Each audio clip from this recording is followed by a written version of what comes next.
Hey guys, it's Will from Coconut Head Productions, and today we're trying something new. We're doing a double review because I got two new sets, and to me they're both too small to do one video each for them, and why not two?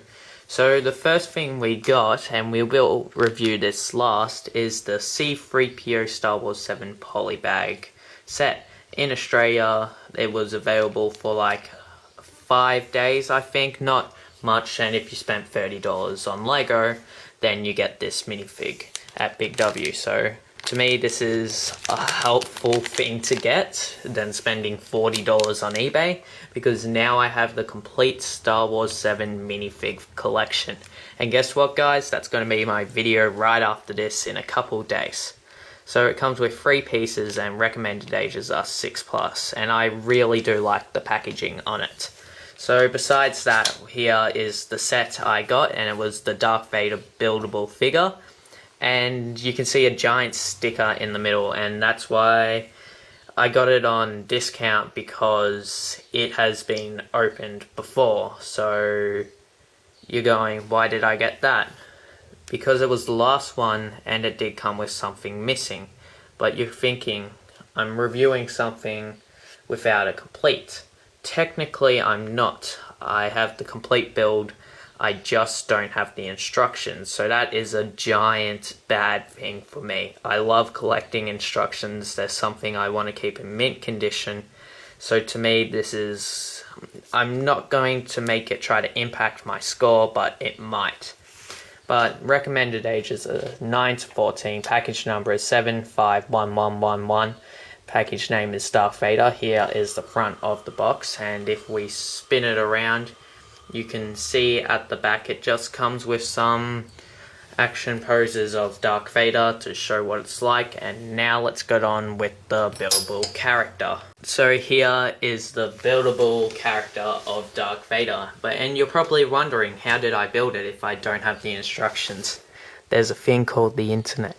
And that's what I used. I just googled the instructions right away, and I built it. I'm surprised that it came with everything, especially the cape. I thought this would have been gone than the instructions, but I guess one of my fans must have got the set and then took the instructions, and now his favorite YouTuber can't show the instructions.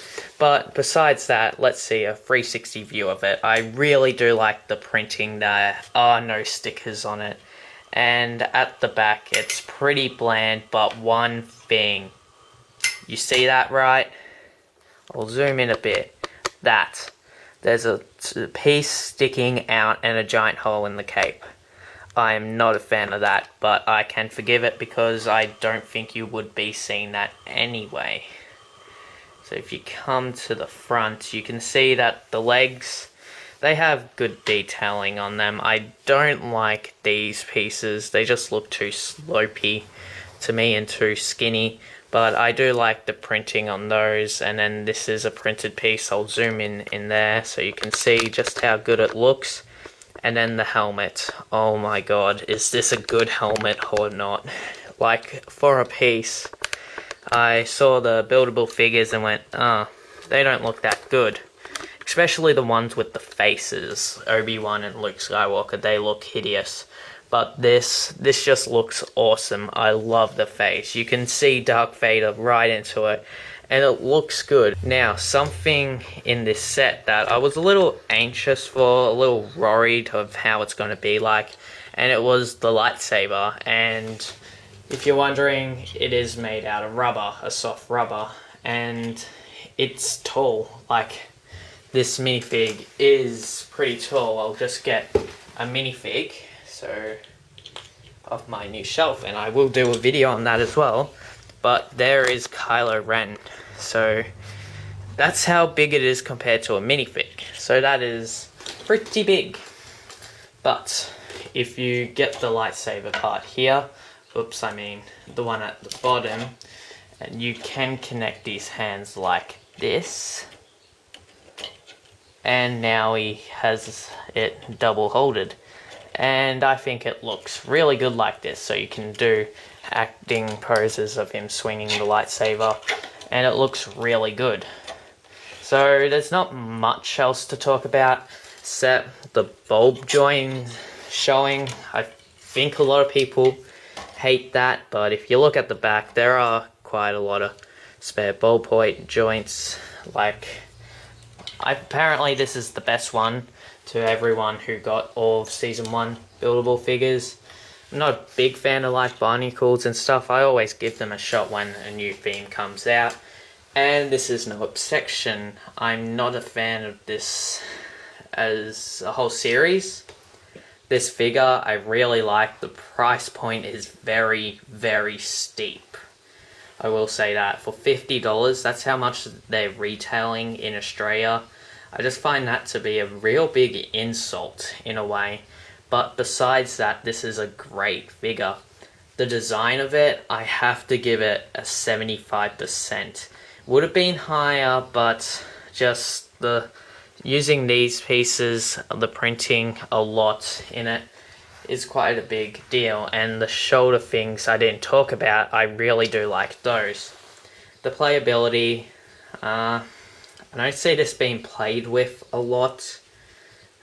More of a design, like just have it on your shelf thing. So for the playability, I gotta give it a 70%. And then the build. So this is where it gets a little weird. So I was copying the instructions off a computer. I'm not a fan of that. I like the book. So used to the book thing, it's just become I'm tradition to that.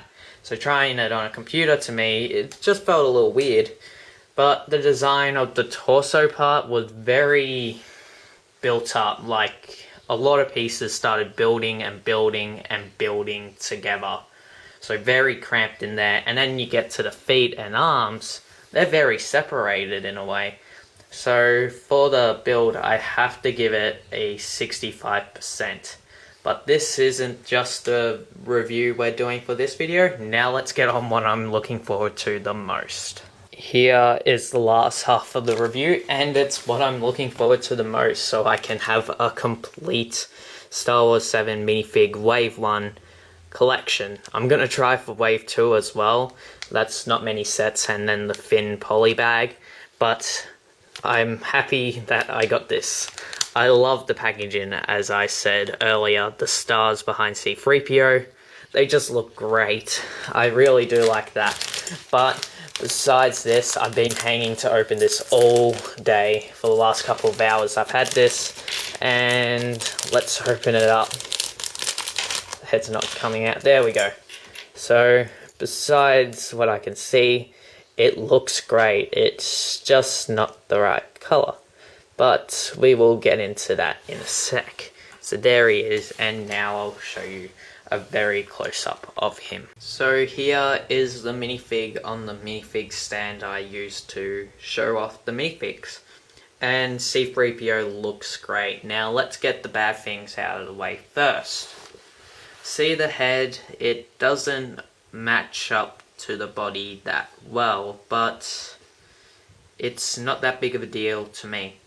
And shouldn't C-3PO have half a silver leg? Now, if you're a big Star Wars fan, you would know he should have half a silver leg, but he doesn't. Maybe it's changed in Star Wars 7, I'm not sure, but we'll have to wait and see. The torso printing is great like always, the leg printing superb, but if we move on the side, you can see he has a gold arm, and that has a lot of arm printing. A lot, and it looks great. Then he comes with a lot of leg printing on the side. This is the first minifig to do leg printing on both sides of the legs. First minifig to do leg printing was the Winter Soldier, but this still looks as good. You move on the other side, the printing's the exact same, but on the arm printing it is on a red arm, and I really do like that. Then you look at the back, it comes with some good back printing, a little ordinary, but still good. Now, what makes this minifig is so great, but even better than what it's meant to be, this is a collector's minifig. So it's not really for kids, like kids could get it, but collectors are gonna like this minifig much more. Now, why is that? Well, the arm and leg printing is going to stay exclusive. Now, we have seen the Droid Escape Pod with the Jawas, and C-3PO does not come with the same arm and leg printing. So he's going to stay exclusive with this printing for a while, or just forever. And then if you look on the arm, the red arm, I think that's going to stay exclusive for even longer.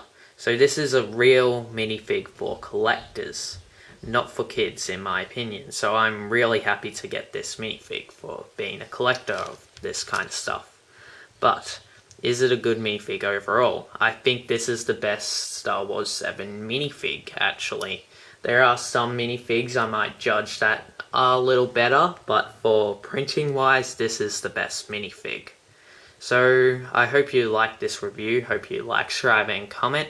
Make sure to tell me what you think of this C-3PO minifig or the buildable Darth Vader in the comments below. And I'll see you guys next time. Bye.